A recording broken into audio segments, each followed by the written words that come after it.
दोस्तों, ममता machinery limited इस company का आईपीओ 19 दिसंबर 2024 से 23 दिसंबर 2024 के बीच में आपके लिए सब्सक्रिप्शन के लिए ओपन हो जाएगा। कंपनी ने अपने शेयर की फेस वैल्यू रखी है 10 रुपए प्रति शेयर और प्राइस बैंड होगा 230 रुपए से 243 रुपए प्रति शेयर का। एक लॉट में कंपनी ने 61 शेयर्स फाइनल किए हुए हैं। दोस्तों, टोटल इशू साइज है 179 करोड़ 39 लाख रुपए का। काफी ज्यादा छोटा ये इशू साइज में ये आईपीओ आया हुआ है। आराम से सब्सक्राइब होगा। ऑफर फॉर सेल है पूरा का पूरा 179.39 करोड़ का। ये पूरा का पूरा पैसा प्रमोटर जो है वो लेकर के जा रहे हैं। काफी छोटा आईपीओ है। आराम से सब्सक्राइब होगा, ओवर सब्सक्राइब भी होगा, कई टाइम्स ओवर सब्सक्राइब हो जाएगा। आराम से आप देखिएगा।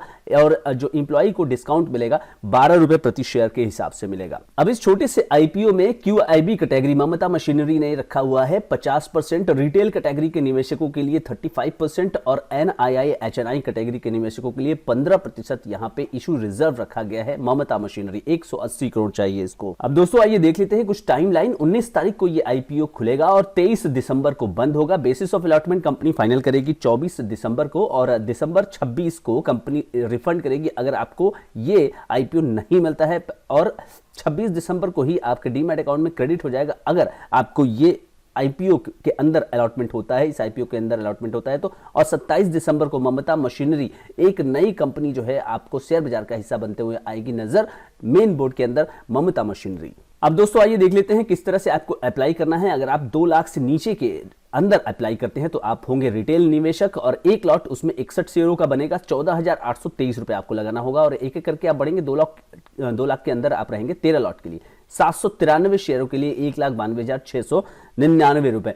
और अगर बात करें जहां तक 2 लाख से 10 लाख तक के शेयरों की बात है तो यहां पर एसएचएनआई में मिनिमम 14 लॉट के लिए 854 शेयरों के लिए आपको लगाना होगा 2,07,522 रुपए और एसएचएनआई में मैक्सिमम 67 लॉट के लिए 4,087 शेयरों के लिए 9,93,141 रुपए ये आपको लगाना होगा एसएचएनआई में जब आप रहेंगे तो, यानी कि 2 लाख से 10 लाख रुपए के अंदर। और बीएचएनआई की बात करें 10 लाख से ऊपर अगर आपको लगाना है, मोर देन 10 लाख, तो आपको मिनिमम यहां पे हो जाएगा 68 लाख 4,148 शेयरों के लिए 10,07,964 रुपए। अगर आप उसी तरह से आप 10 लाख के ऊपर जितना भी आप बढ़ना चाहें तो आपको यहां पर एक एक लॉट बढ़ाते रहना होगा। दोस्तों आइए समझ लेते हैं कंपनी का जो एंटायर जो बिजनेस मॉडल है वो किस तरह से काम करता हुआ नजर आ रहा है। कंपनी 1979 से काम कर रही है और कंपनी मैन्युफैक्चरर और एक्सपोर्टर्स है। किस चीज के लिए? मशीन के लिए। मशीन बनाती है company, plastic bag, pouch, packaging और एक्सट्रूशन इक्विपमेंट जिससे बनते हैं उसके लिए। और कंपनी जो है पैकेजिंग इंडस्ट्री का एक अहम हिस्सा अपने आप को बताती है।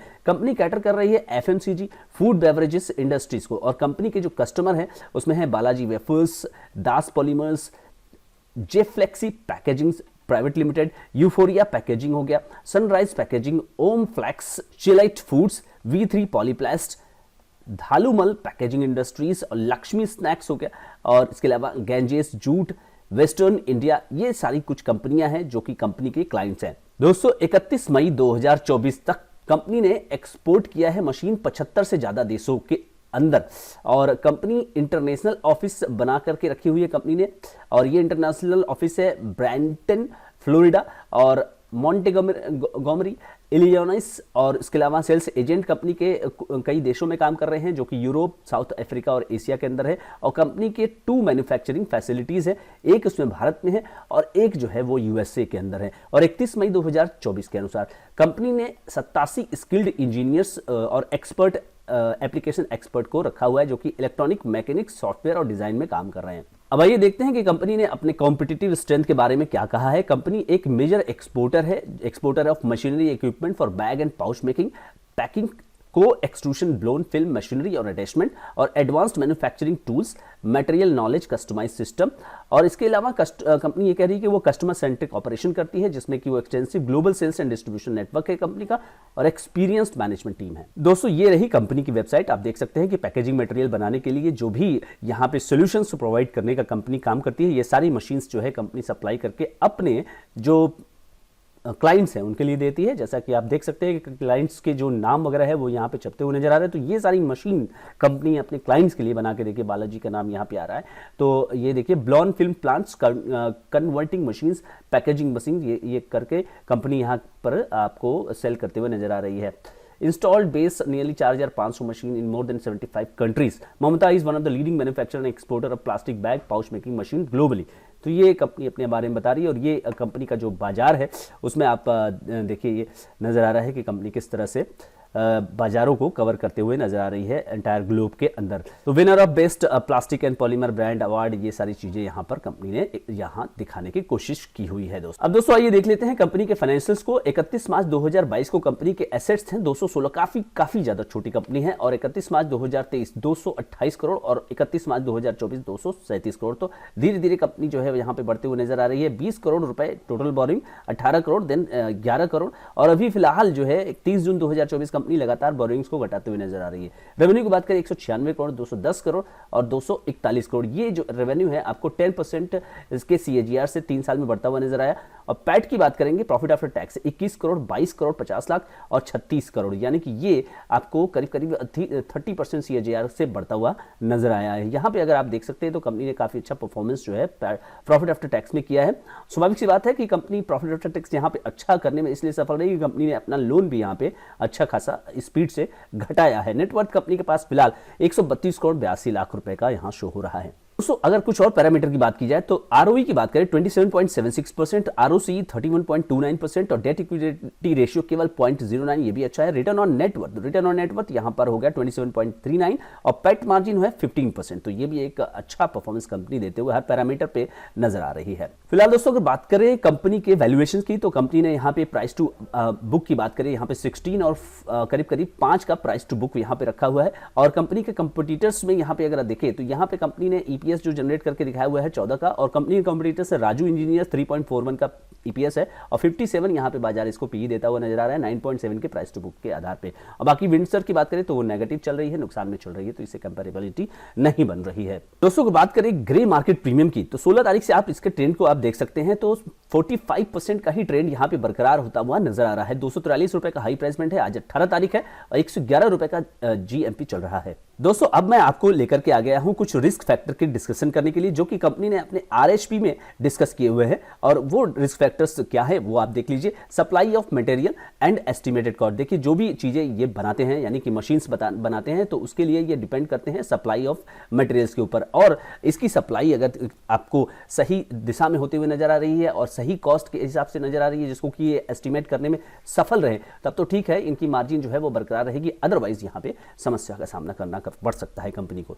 दूसरी चीज दोस्तों जो कंपनी का बिजनेस है वो FMCG सेक्टर की कंपनियों, फूड बेवरेजेस सेक्टर की कंपनियों और कंज्यूमर इंडस्ट्री के ऊपर डिपेंड करता है। अगर इन इंडस्ट्री में अगर संभावना कम होती है उनके यहाँ यानी कि उनकी सेल्स और उनकी रेवेन्यू डाउन होती है तो स्वाभाविक सी बात है कि पैकेजिंग मटेरियल की जो डिमांड है वो कम हो जाएगी। स्वाभाविक सी बात है कि उनका रिस्क जो है इधर इनके रिस्क के साथ जुड़ जाएगा।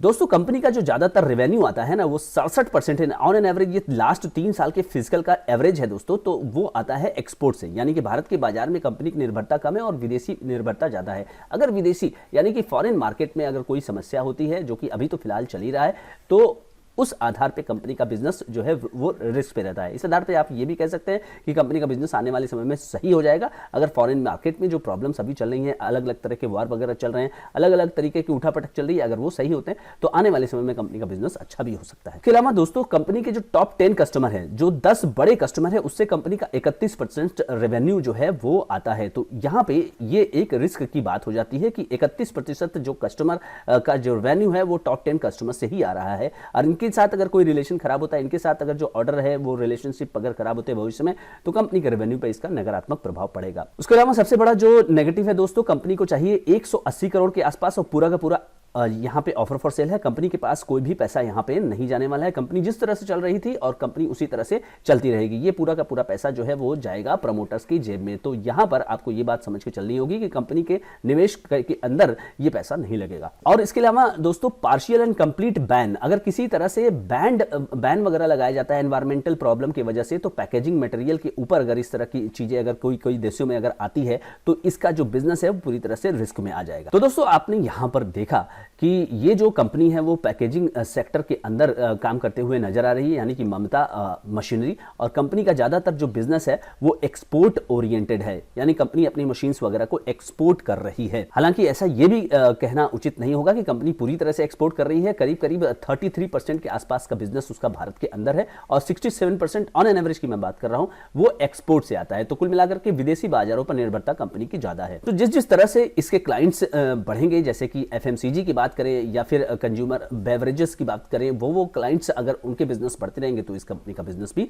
बढ़ता रहेगा। ओवरऑल सेक्टर जो है यहाँ पे प्रॉमिसिंग नजर आ रहा है। जहां तक बात कंपनी की वैल्यूएशन की है और जहां तक कंपनी के पूरे ओवरऑल स्ट्रक्चर की है, तो यहां पर कंपनी एक छोटी कंपनी है और कंपनी ने अपनी फाइनेंशियल परफॉर्मेंस को इंटैक्ट करके रखा हुआ है। पॉजिटिव साइड में यहां पर एक अच्छा परफॉर्मेंस देते हुए कंपनी अपना प्रदर्शन अच्छा रखा हुआ है। तो दोस्तों सवाल ये उठता है कि आपको क्या करना चाहिए, लिस्टिंग गेन क्या होगा? अगर आप ग्रे मार्केट प्रीमियम को देखें और कंपनी के वैल्यूएशन को देखें तो कंपनी ने यहां पे 16 का प्राइस टू अर्निंग रेशियो रखा हुआ है और उसके हिसाब से ग्रे मार्केट प्रीमियम में भी हलचल ठीक ठाक है। 45% का ग्रे मार्केट प्रीमियम यहां पे दिख रहा हुआ है। दूसरी बात, केवल 180 करोड़ का इशू है, डिमांड होगी अच्छी खासी और डिमांड के बाद जो है लिस्टिंग भी यहां पे अच्छी खासी होने की उम्मीद है। तो मुझे लगता है कि